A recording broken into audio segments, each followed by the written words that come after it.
A moeda comum do Mercosul. O Lula foi na Argentina, no encontro da CELAC, que é a Comunidade dos Estados Latino-Americanos e Caribenhos, e deu uma entrevista com Alberto Fernandes, que é o presidente da Argentina. E nessa entrevista, com claro objetivo de estreitar as relações que foram esfaceladas com o governo Bolsonaro junto à Argentina, o presidente Lula falou em uma moeda comum do Mercosul que fosse lidar com diversas questões que o dólar e outras divisas internacionais trazem de problemáticas para os países em desenvolvimento, os países emergentes, os países da periferia do capitalismo. Mas será que uma ideia como essa de ter uma moeda compartilhada com outros países é uma boa ideia? É sobre isso que a gente vai falar hoje. Meu nome é Bruno Hemming, eu sou economista, eu sou doutor em Relações Internacionais e aqui a gente fala de economia política internacional, fala de finanças, de política internacional e tudo que interessa para a gente entender melhor o mundo em que a gente vive. Hoje eu quero falar sobre esse tema que me é tão caro, que é o tema da moeda. E por que que é importante a gente falar sobre moeda comum? Porque a reação foi horrível. Todo mundo que viu a notícia achou que deveria repercuti-la, né, os jornalistas, os grandes jornais, e claro, com todo o direito de fazer isso, mas tem que fazer isso de uma maneira acertada. Há muitos, há muitos que são contra o governo já de primeira ordem, e por isso fazem uma crítica bastante ferrenha, feroz, dizendo que é uma perda de tempo esse tipo de discussão, que a gente tem outras prioridades. Claro, temos outras prioridades, o Brasil sofreu no dia 8 de janeiro, um ataque terrível aí aos três poderes, e isso tem que ser investigado, e todo mundo tem que pagar bonitinho pelos seus maus feitos, mas o Brasil também se relaciona com o mundo, e falar sobre Mercosul, falar sobre países da América Latina e países caribenhos é uma questão central para dentro do país. Então esse debate é um debate pertinente, e a proposição do Lula está de acordo com a proposição que um chefe de Estado preocupado com o futuro do seu país faria. Agora temos um presidente e ele vai lá e faz proposições assertivas e que vão defender o interesse nacional. Dito isso, eu já deixo de antemão aqui, já coloco qual que é a minha posição. Eu acho que é uma ideia ruim, para não dizer horrível. Por quê? A moeda comum, ela traz muitos problemas. Mas antes de falar desses problemas, eu quero dar um passo atrás e explicar algumas diferenças. A primeira é, união monetária e moeda comum, ou uma moeda compartilhada, são coisas diferentes. Por quê? Uma união monetária a gente vê na Europa. Lá há um arcabouço fiscal, ou seja, dos gastos e receitas do governo, junto com a política monetária, que está em uma determinada simbiose. Mais a política monetária. Lá a política monetária na União Europeia, na zona do euro, ela é compartilhada. Já a política fiscal nem tanto, e por isso que houve tantos problemas em relação ao euro em 2001, 2012, aliás, 2011, 2012, 2013, que foram os refluxos da crise de 2008. Lá houve problemas e isso a gente tem que aprender com eles. Então, lá e é uma união monetária que é tentada, foi tentada por 35 anos até chegar lá no seu ápice nos anos 2000, em que em 2002, né, começou a circular efetivamente o euro. Então, é uma questão muito sensível e que demora tempo para você chegar numa união monetária, ou seja, os países trocando as suas moedas pela moeda que vai ser a moeda de referência. Não é o caso aqui. A proposta que está sendo aventada é de uma moeda comum para comércio exterior. O que isso quer dizer? À medida que os países que estão dentro dessa união, essa moeda comum, né, esse acordo de moeda comum, eles forem comercializar uns com os outros, eles vão usar uma moeda de referência. Nesse caso aqui, a moeda se chama SUR, né, ou SUL, né, SUR, que seria a moeda do Sul, do Mercosul. É um nome bastante bacana, mas essa moeda ela seria totalmente circunscrita aos países que vão utilizá-la para essa finalidade de comércio exterior. Daí é que a gente tem que destacar algumas coisas. Quais que seriam os possíveis pontos positivos? Ponto positivo é uma diminuição no custo entre os países de câmbio. Por quê? Todo mundo ia utilizar nos seus comércios entre si, né, que estão compartilhando essa moeda, uma moeda só. Então não haveria que se pensar em pagar custos, né, por fazer transformações cambiais, trocas de moeda, e Porque normalmente o que acontece é assim, os países ou vão transacionar em dólar ou fazem acordos bilaterais que negociam suas moedas umas com as outras. Isso se tentou por algum tempo aqui na América do Sul, no Mercosul, tentou-se fazer uma câmara de compensação, ou seja, os países transacionando entre si, em algum momento eles iam reaver, né, os seus superávites ou déficits numa câmara de compensação. Isso não deu certo. Então, a ideia da moeda comum é fazer, ao invés de compensar pelos superávites, déficits, fazer efetivamente a moeda circulando entre os países que estão de acordo. E, em tese, a ideia parece muito boa, porque você está gerando um custo menor, incentivando o comércio, porque já que os custos são menores e as barreiras a fazer comércio são menores, você vai lá e faz comércio com aquela moeda.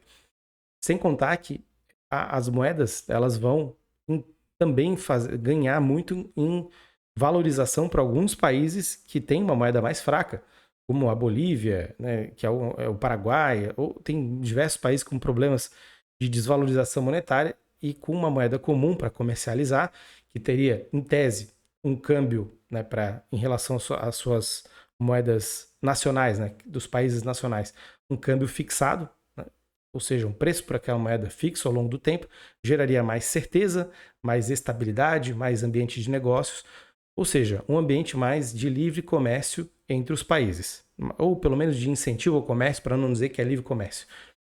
Agora, quais são os problemas e por que eu, pessoalmente, né, e como analista, me oponho a essa ideia e acho uma ideia que não é boa?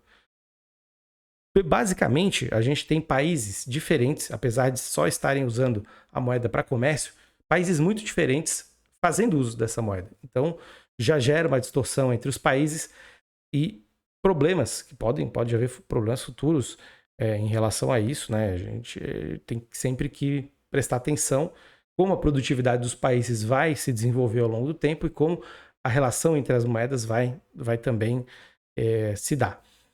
E, claro, entre os países, dentro dos países, há uma relação muito grande entre a política monetária e a taxa de câmbio. E, na medida em que os países vão negociando e interagindo, há pressões para que se eleve ou se diminua a oferta monetária desses países. E isso, claro, vai respingar na taxa de câmbio e vai respingar na taxa de câmbio entre a moeda dos países e essa moeda referência do bloco.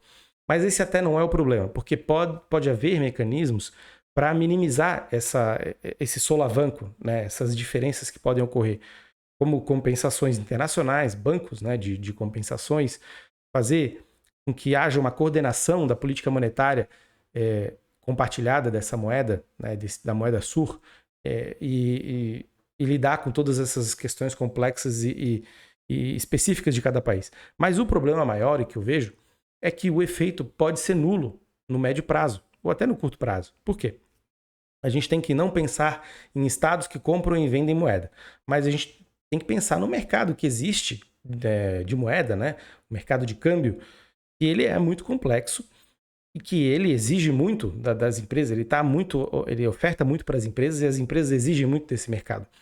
E basicamente é o seguinte, vamos pensar mais microeconomicamente do ponto de vista da empresa que vai negociar, Brasil e Argentina. Ela vai lá na Argentina, faz uma negociação, compra o bem, vende o bem, qualquer coisa que seja.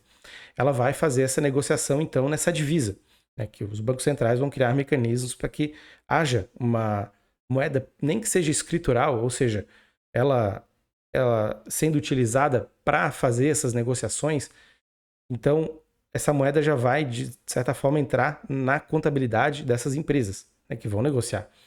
Ou se não entrar, se for só uma mediação entre o Banco Central e os países, né, porque a gente está falando aqui de uma moeda que ela não vai circular dentro das economias, mas as pessoas vão precisar utilizá-la.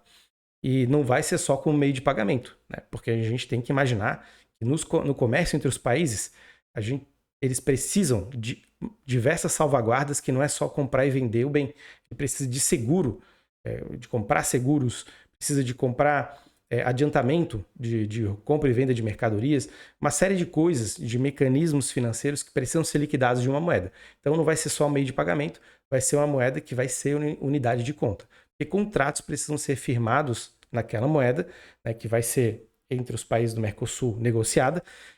E por isso, né, por esse firmamento de contratos, a gente já tem uma outra função da moeda. Lembrando que são 3, né? Que é meio de pagamento para você fazer compras e usar essa moeda. Unidade de conta, que é onde vai ser inscrito a moeda pela qual está sendo negociada. O contrato, por exemplo, de compra de soja dos Estados Unidos, ele é feito em dólar. Tem que estar lá no contratinho dólar. E da mesma forma, a gente tem que pensar aqui, então vai ser uma unidade de conta em SUR, né? E reserva de valor. Reserva de valor não vai ter, com certeza, nessa moeda, teoricamente, né? Pelo que se está aventando até agora. Mas voltando aqui ao ponto, quando a empresa vai fazer negociações internacionais, ela então vai precisar de toda essa atmosfera que não é simplesmente comprar e vender. Mesmo que ela faça essa negociação direto com o Banco Central do seu país, né? Isso pode ter o efeito, como eu falei, diminuído. Por quê? As empresas hoje, elas não lidam somente com o Mercosul. Elas não fazem comércio só com o bloco. Ao contrário disso. As demandas são globais. Muitas vezes elas pegam empréstimos internacionais, porque está mais barato o dinheiro lá fora e faz isso para fazer investimentos, etc.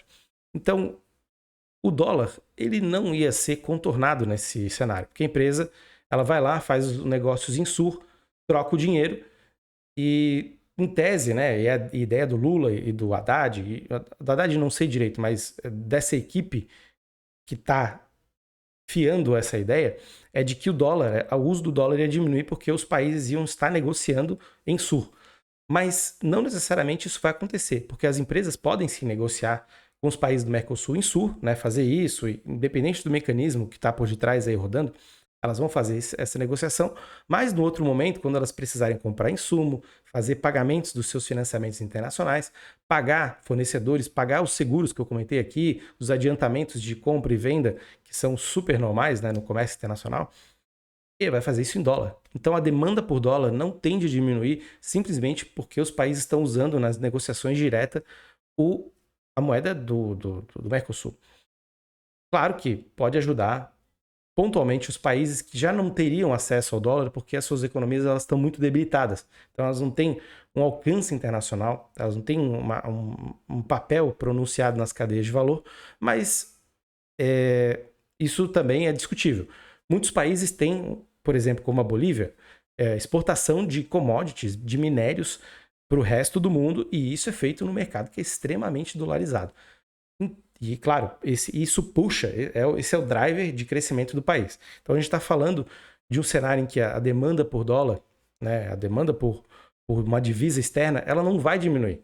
O Brasil ainda ele é o 5º país, se eu não me engano, que mais tem divisa em dólar. São quase 300 bilhões de dólares que a gente tem em reserva, junto a diversas instituições internacionais que vão lá e mandam essas informações para o Tesouro Americano, né, Banco Central dos Estados Unidos também, e que está lá mostrando, se a gente olhar os dados do Tesouro dos Estados Unidos, que a gente tem uma reserva de 340 bilhões de dólares. Então a gente usa muito dólar. E a gente é uma economia financiarizada, aberta, e muitos fluxos de capitais entram. A demanda por dólar, então, no bloco, né, se a gente pensar no bloco, não necessariamente diminuiria. Poderia, certamente, ajudar um país ou outro a ter mais divisas, ter mais condições de fazer seus negócios internacionais, mas daí já são economias muito debilitadas. Então o SUR, né, em tese, na ideia, ele parece bom porque ele ajuda no comércio internacional, ele tem como propósito diminuir a demanda por dólar. Lembrando que isso é uma análise que tem que ser feita que o dólar, no horizonte de uns 12 meses pelo menos, ele vai ter sua demanda diminuída e as commodities tendem a ter o seu preço aumentado. Esse é que as grandes casas de análise estão apostando. E é um cenário que a gente já tem visto desde o ano passado, com a guerra da Rússia contra a Ucrânia, e isso tende a aumentar. Então, qual que é a questão aqui? A gente está olhando para uma moeda comum, não é nem uma união monetária, porque não vai ter mudança do arcabouço fiscal e nem uma política monetária coordenada como é no caso europeu. Vai ser uma moeda para fazer trocas internacionais, seria uma moeda para fazer trocas internacionais dentro do bloco. Mas os seus objetivos, eles não seriam alcançados ou seriam parcialmente alcançados, uma extensão muito baixa. Então, a gente está falando de uma iniciativa que tem um custo alto, né, um custo político alto. gera tensões dentro dos países, porque está se apostando numa divisa nova, será que essa divisa nova vai desempenhar bem? Será que vai ter efeitos macroeconômicos no comércio? Todas essas questões são levantadas. E a questão do dólar, de diminuição do dólar, na minha visão, é uma questão que tende a ser anulada ao longo do tempo. Eu até me atrevo a dizer, é mais fácil a gente começar a usar mais euro, mais yuan, talvez, da China, porque são países que comercializam com o mundo inteiro e tem grandes cadeias de valor, né? Os países da Europa e a China, né? Ou até usar mais o dólar, né? E contrariar essa tendência de mercado que está sendo colocada, do que a gente usar mais o SUR. Né? Vai ser uma moeda como é o SDR, que é o Special Drawing Rights, que é uma moeda fictícia lá que o Fundo Monetário Internacional criou na década de 60, por uma série de motivos, mas que é chamada de funny money, ou seja, dinheiro engraçadinho, né? O dinheiro que não tem uma serventia para nada. Pode ser que seja esse o destino do SUR, porque os seus objetivos, eles, apesar de serem em tese claros, né, e de quererem fomentar um comércio maior entre os países, querer fomentar uma união maior entre o Mercosul, que isso tudo é válido, eu sou totalmente a favor, da forma como está sendo apresentado, parece que não vai atingir os objetivos que ele pretende. E pode causar, sim, custos maiores macroeconômicos para os países. Por exemplo, se de fato a demanda por dólar não cair, a gente só está criando mais uma camada, né, para os países terem que fazer negociações cambiais. Então, na prática, as empresas, elas quando precisarem de dólar, elas vão ter que fazer mais uma compra de dólar mais uma rodada, para fazer com que essa moeda do bloco seja de novo introduzida nos seus balanços, mas daí na forma de dólar, e eles consigam usar esse resultado positivo que teve na comercialização entre os países no seu comércio com outros estados que não usam o SUR. Então isso é uma questão muito importante que a gente precisa observar e pode esvaziar essa iniciativa de moeda única do bloco, né, do bloco econômico, né, do Mercosul. E para finalizar, né, eu acho que vale a pena a gente refletir que os países do Mercosul, da América Latina, dos países caribenhos, eles têm sim problemas de balanço de pagamentos muito pronunciados, têm moedas fracas, países que às vezes fazem manobras para se atrelarem ao dólar, como é o caso que a gente vê de muitos países que fizeram esse movimento.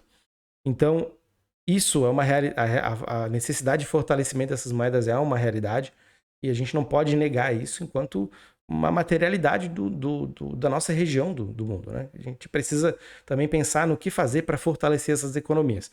Pegando o caso da Argentina, é um caso aí clássico de desindustrialização mais severa que a que o Brasil sofre, né? Mas muito mais severa, e causa, em grande medida, os problemas de inflação que eles vivem lá até hoje. E o Brasil tem muito a ajudar, né? O que o Lula falou em outro momento do encontro foi de promover políticas de industrialização, de obras internacionais, cobrando, lógico, emprestando dinheiro do Brasil, mas cobrando juros por isso, e fortalecendo também a indústria de engenharia do Brasil, enfim. São ideias muito boas que podem fomentar uma maior simbiose entre os países do bloco, fomentar um aumento do produto, fomentar uma maior prosperidade. Nisso eu acredito piamente, mas não vai ser a moeda SUR, se está nesse formato assim muito simplista, né, que vai fazer o jogo mudar. Mas a relação entre os países, o aumento do comércio, o aumento de um comércio que seja de valor agregado, isso sim faz o jogo mudar, isso sim faz os países terem interesses econômicos em comum e até, quem sabe, fortalecidos economicamente, consigam bater e vencer essa dominância do dólar, né? essa necessidade que a gente tem de dolarizar nossas economias, que no fim das contas é muito mais, aliás, muito mais não, mas é bastante financiarizada, né? Tem um caráter financeiro muito grande e não é só produtivo. Então, é nesse sentido que a gente tem que refletir e essa é a minha opinião em relação ao Sul. Parece que não é uma boa ideia.